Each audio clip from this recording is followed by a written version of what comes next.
ఆ వెంకటేశ్వరుడు భూమిపైన అవతారం తీసుకోవడానికి కారణమేంటో తెలుసా? ఇప్పుడు తెలుసుకుందాం. మనకి కృతయుగంలో నరసింహుడు, త్రేతాయుగంలో శ్రీరాముడు, ద్వాపర యుగంలో శ్రీకృష్ణుడు, కలియుగంలో వెంకటేశ్వరుడు. ఈ 4 అవతారాలు 4 యుగాల్లో ప్రసిద్ధి పొందాయి కదా! బావుంది. కానీ ఆయా యుగాల్లో ఆ రాక్షసులను సంహరించి ధర్మం నిలబెట్టడం కోసం వచ్చిన అవతారాలు మాత్రమే ఆ 3 కూడా.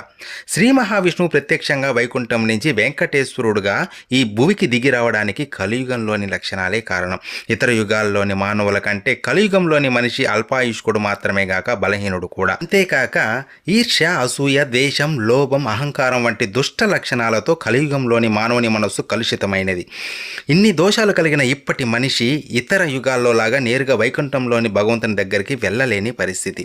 అందువల్లే భగవంతుడు కలియుగంలోని భక్తులను ఉద్ధరించడం కోసం వైకుంఠ లోకాన్ని వదిలి వెంకటేశ్వరుడు అనే పేరుతో భూలోకానికి దిగి వచ్చాడు.